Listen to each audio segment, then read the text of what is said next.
my name is Jamie Lee and welcome to my channel. Today's video is going to be an actual art video. Mostly here on my channel I do what I call weird art videos, which are when I talk about weird things in art history, paranormal art, and stuff like that.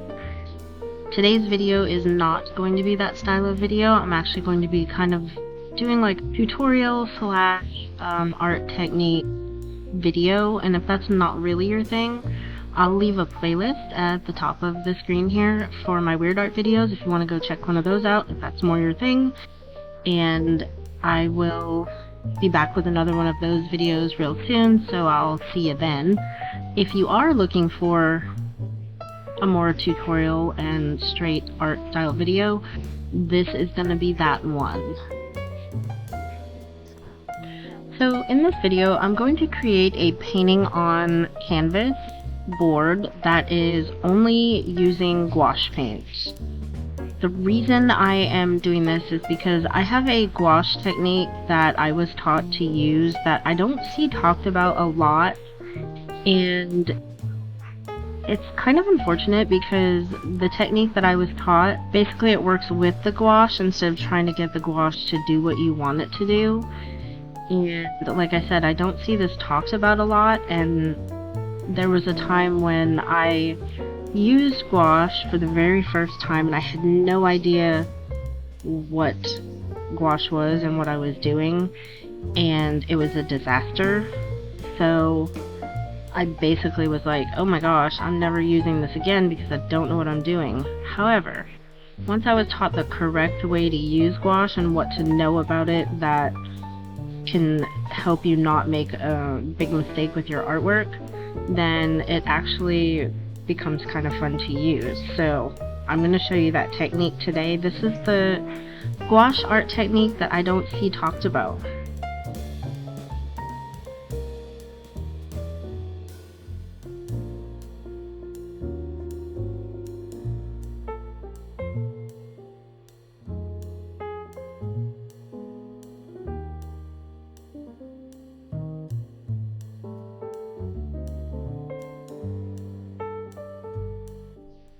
If you would like to create your own gouache painting, what you'll need is a canvas or canvas board, and you'll need your reference photo or picture drawn onto your canvas with a pencil. And then what I do is I take this workable fixative and I spray it over my pencil drawing. What that does is it keeps the pencil in place so that I can put the gouache on top of it and I don't lose my pencil lines. You'll need some brushes. There needs to be a few of them that are fairly hard, like stiff brushes. These two that I'm kind of showing you right there, those are some more stiff brushes, and that'll become important later. This is my Caran d'Ache gouache paint, and they are in here kind of like you would see watercolors, and then you want some water, and you'll also want cloth or some paper towel. This becomes very important in doing the technique that I'm going to talk about. You'll need the water and you'll need the more stiff brush and the paper towel in order to do the technique the best way you can, basically. First of all, what is gouache paint? Gouache is an opaque water-based paint. What makes it different from watercolor is that watercolor is usually very transparent. Gouache, on the other hand, can be very opaque. Basically, you're not going to see through it because it can be pretty thick unless you thin it down with water, and it has some very good coverage.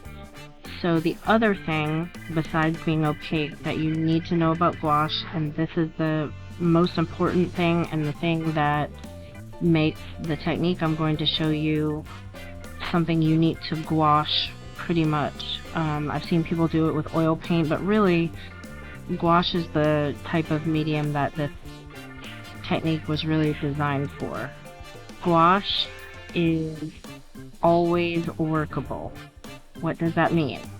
That means if you paint a painting in gouache, and let's say you've done, most of your painting, you've let it dry, and then you go back, you are going to pull up that gouache paint unless you are very, very careful. So what that means is if you don't realize that this is what gouache does, you're going to ruin your painting. Because that's what I did the very first time I used gouache. I did not know that gouache was always workable. So anytime you reapply water or liquid to gouache, it's going to move that paint, pull it up from where you've put it down, and possibly ruin what you've done. Because if you're going in with some new paint and you expect the paint that you already put down there to stay, it's not going to. And that is why gouache is different from a lot of other paints. As soon as you apply, water to it after it's dried, that paint's going to come right back up. And if you were expecting it to stay there, then that's really going to mess with what you've been doing. So what's been happening as I was talking was I was working with the gouache. I put down the blue, I picked a red color and put the red over it, but as I started to work with the red, the blue started pulling up and mixing into the red, which made this muddy, purpley, blue-red gouache color. I put some water over the watercolor that I had laid down, and you can see that the watercolor thinned out a little bit, but it didn't pull the watercolor up, it just kind of thinned it slightly, but you can still see the watercolor. And then here I'm putting a little bit of acrylic paint just to show you the difference. When you put the acrylic paint down and then dry it and then try to go over it with water, the acrylic paint does not move. So that's just a little demonstration of the difference between the gouache, the watercolor, and an acrylic paint.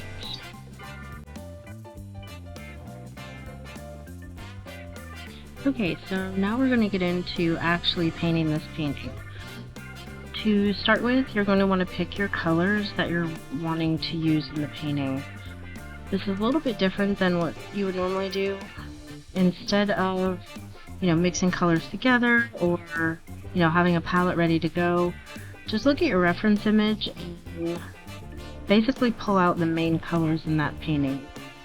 In my reference image for this painting, there's a lot of black or darkish blue color, and then for her face, there's like a skin tone, probably like a burnt sienna with maybe a little bit of yellow to it, and then some red for her lips.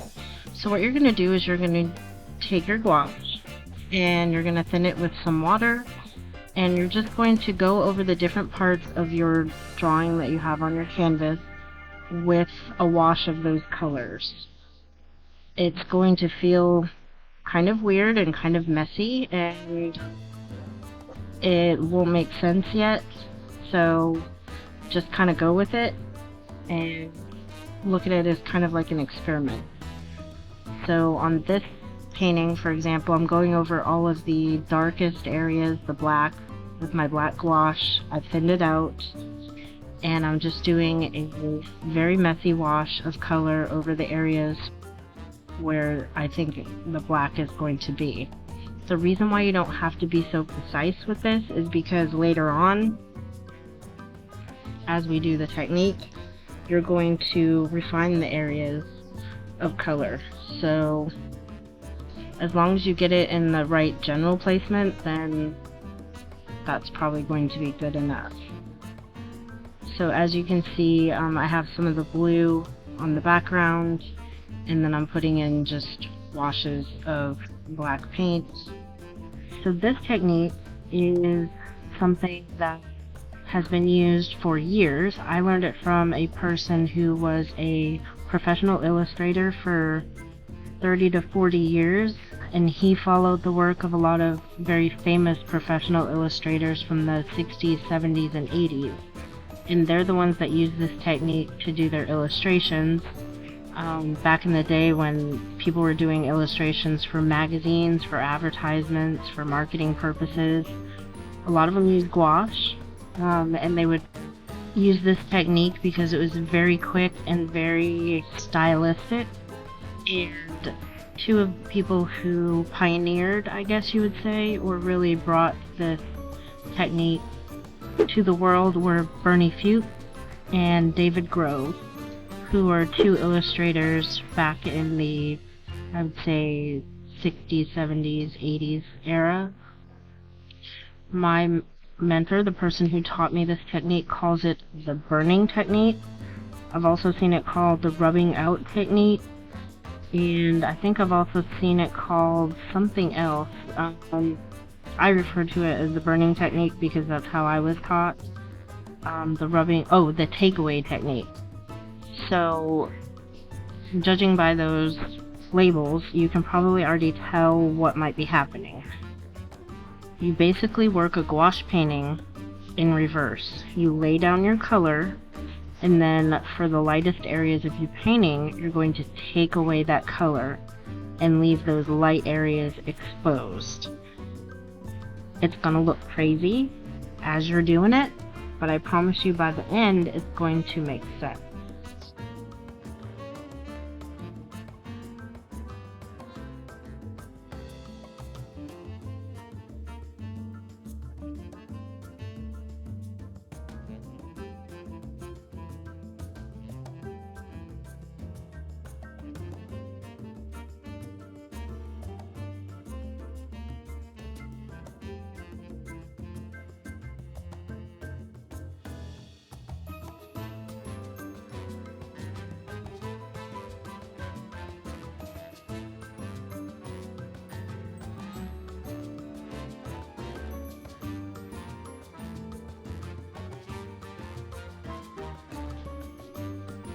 At this point, I feel like I've pretty much covered everywhere in the colors that I want to use. And before we move on to step 2, I want to make sure that everything is dry. And gouache is kind of like watercolor in that it dries pretty fast. So I'm just using a hairdryer here to speed it up a little bit. And that way we can get on with part 2 of the technique. So as you can see, I've very messily, very inaccurately, basically, put my colors down. Just generally where I think they're going to be. You can still tell that this is a, person's face, and that there's some clothing, possibly some hair, some background. So we're on the right track. If it looks like this, then we're doing good.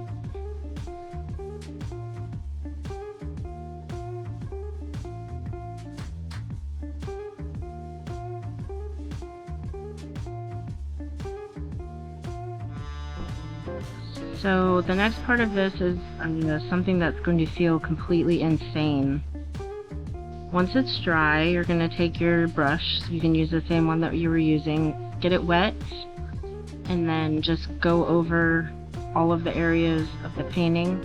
I've got a little bit of the, I think, burnt sienna gouache on this brush, but it's really watered out.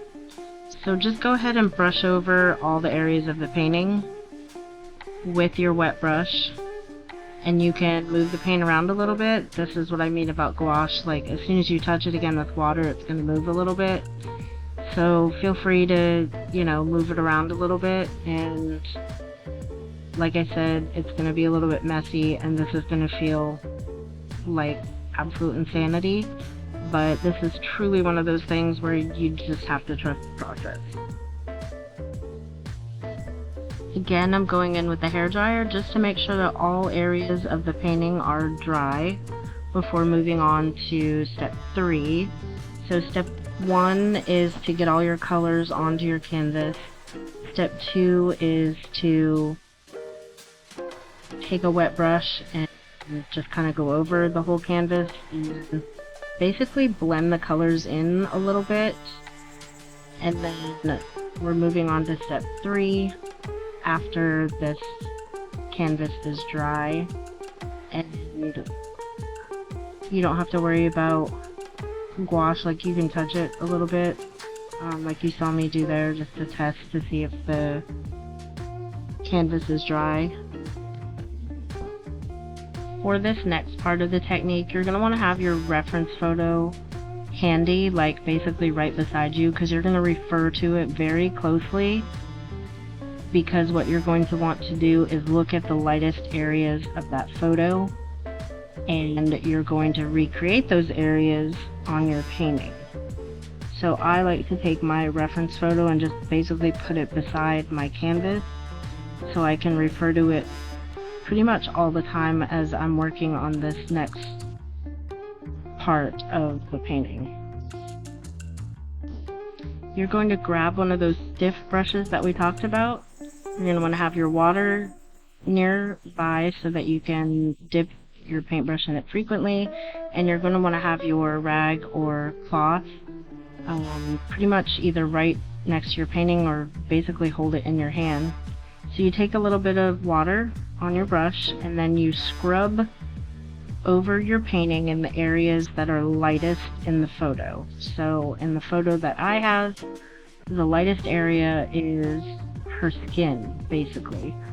So anywhere her skin is showing in the photograph, I am rubbing the paint off. So to rub the paint off, you take the water, you rub the brush over, the gouache will start to come up a little bit in the areas that you're rubbing over, and then you take your paintbrush and you wipe it on your paper towel.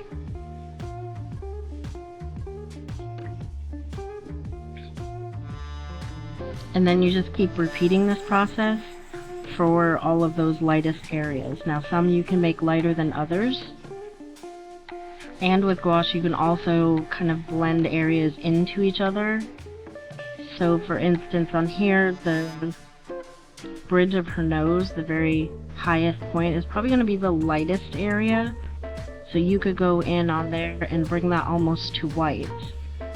But then right near her eyelashes and on her cheek, that's not quite as bright as that nose area, so you don't have to take up all of the paint there.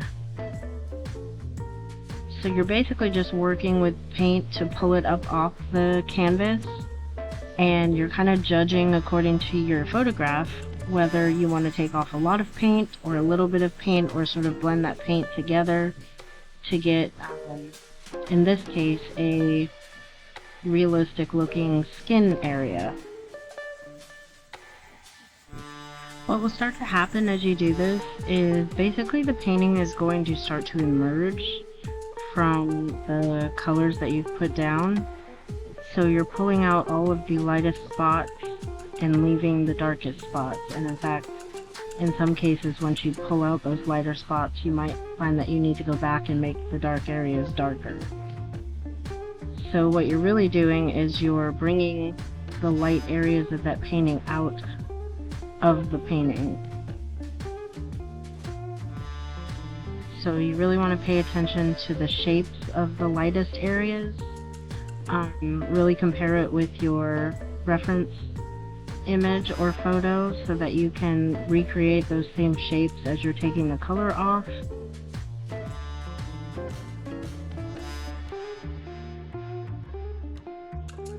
And then, like I said, you're frequently rubbing that color off. It'll be trapped on your paintbrush, and then you'll just wipe your paintbrush on that paper towel or cloth that you have, and then you can either dip it in water or you can go back in with your wiped off brush, depending on how much paint you want to take off in the next area that you're working in. One thing you do want to pay attention to is that some areas you'll want to try to blend the paint into the next area, and then in some places you'll want to leave a fairly sharp edge. So for example, from her beside her eye, down her cheek, and into her jaw below her lips, that's going to be a pretty defined area. So you'll want to make that very, sharp. In other areas, you'll want it to be a little more soft. You'll want the light area to kind of blend a little bit to the dark area. So for those areas, you would kind of go over the line where they blend and get that sort of softer edge, a little bit blurrier, a little bit more blended. And really that's up to you as the artist to decide, how you want to do that, how you want to make those parts look, where you want to blend more, where you want to take more color away. Basically working toward the type of painting that you want to create using this technique. Now, the photo or reference that you pick makes a big difference with this technique. I picked a reference that had a very bold light area and shadow area, and that works really well for this type of technique because the lights that you're going to pull out by using the burning technique are really going to stand out against the darker shadowy areas. So a photograph that has a really big contrast between the light and the shadowed areas is a good one to pick. Others that are more like toned throughout the photo of the same colors, or basically tones of colors, more towards the gray in the middle instead of the white and the black. Those might work, but they're going to be a little bit less dramatic than what I've got going on here, which is why I picked this reference, because you'll really be able to see the result of this technique with the lights and the shadows.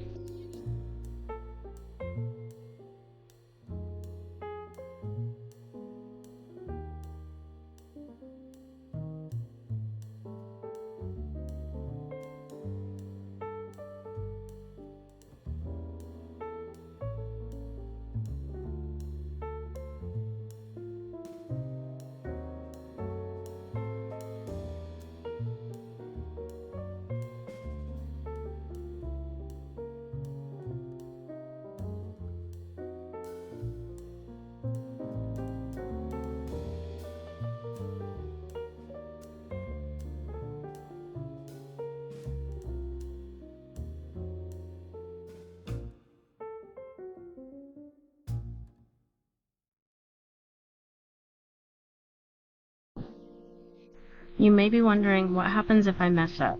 What if I'm in a certain area and I remove too much paint and I don't like it, or it doesn't match the photo or how I want the painting to look? It's pretty easy to fix, especially if you're using gouache, so really all you need to do is just make sure that area is dry. You can go over it with a hairdryer if you want to be absolutely sure. Once the area in question is dry, you can get a little bit of gouache paint on your brush and put it back in that area. Depending on how dark you want it, it might be a color that has been thinned out with water, or you might take it, pretty much as straight from the tube or pan as you can get it. It really just depends. So for example, you can see me right here on her face. I'm adding in that black color because there's a really dark shadow below her lip and above the bottom of her chin. So I'm adding that darkness back in because it's pretty important in the picture, and I wanted to make sure it was in the painting also. So any areas that you feel like you took too much away and you don't like it, you can fix it. Everything is fixable. Gouache is pretty forgiving. You can remove it and then you can put it back, depending on what you need to do. So don't panic. It'll work out, and you can fix the mistakes that you've made fairly easily.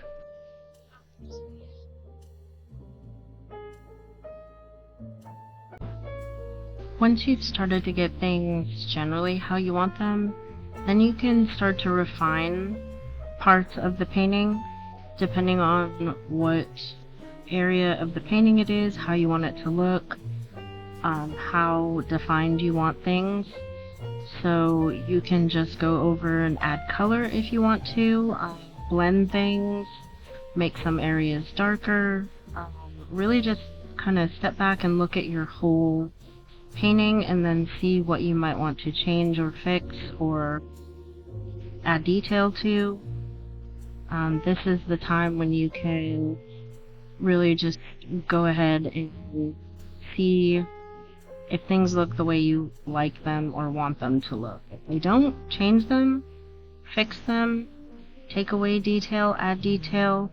It really is up to you how you want to go about it from that point on, because you're the artist and it is your painting. So if you want to make it, a little less realistic, a little more abstract, You know, you can add stuff to it. If you like doing mixed media, you can, you know, work with the background. You can use other mediums on top of gouache. Pretty much other things. You can, you know, splatter ink on it, or you can work on the background a little bit. So what I'm doing here is I'm just really going through and I'm defining the different parts of the face that I feel like need a little extra.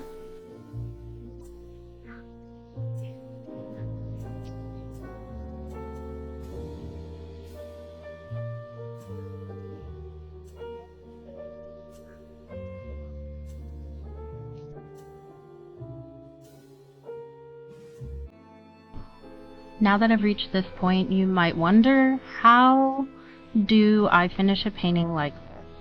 Well, the answer is truly any way you want to, but I understand that that answer is a lot of times not helpful, because what you're really looking for is ideas for how to make a painting like this complete. Obviously, at this moment, this painting isn't complete. There is a couple of things on here that bother me that I'm going to want to fix. For example, the background, it looks very washed out to me.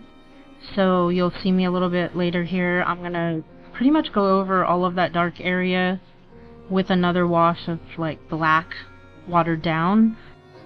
And the facial features on her face on the light side are pretty good. But right below her eye, I think her cheek comes out too far. So I'll go ahead and bring that cheek in to make her face structure a little bit more how it's supposed to look. And then once the side of her face in shadow is dry, I noticed that that side of her face is just really a little bit too wide. I went a little bit too crazy with making that line from the chin up to her eye, so I'm going to end up fixing that.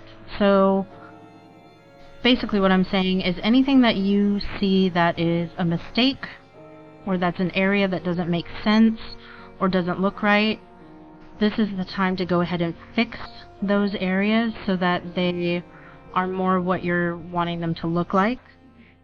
And then for the end of this painting, with gouache, you can pretty much use any type of medium on it. For example, if you really want to bring out the highlights on her face, you can go in with some white gouache if you choose, or you can go over gouache with oil paint. And so what I did is I took some white oil paint and I go over the highest parts of her face with that to make it just pop that much more. And then what I also ended up doing was I took a purple gouache and I went over that dark background using the purple, and then I blended over it with the black again, so it just kind of gave it a little more depth and a little more interest back there in the back. She's supposed to be wearing a necklace, so I defined the necklace using a little bit of gold acrylic paint, and then I splattered my background. So to finish the painting, so that it can look more like this, you would just keep going with defining the areas that you want to define, taking away any areas that you don't like, because that's what gouache is good for. You can see the white that I put on her face to brighten it. All of my splatter in the background kind of gives it this fun, kind of starry vibe. I added a little bit of detail to the hair on the light side, and this is the finished painting. I hope you've enjoyed this gouache tutorial. If you have any comments or questions, please leave them below. Thank you for hanging out with me today. I hope you feel like this was useful or even just a little bit entertaining, and I will see you in my next video. Bye.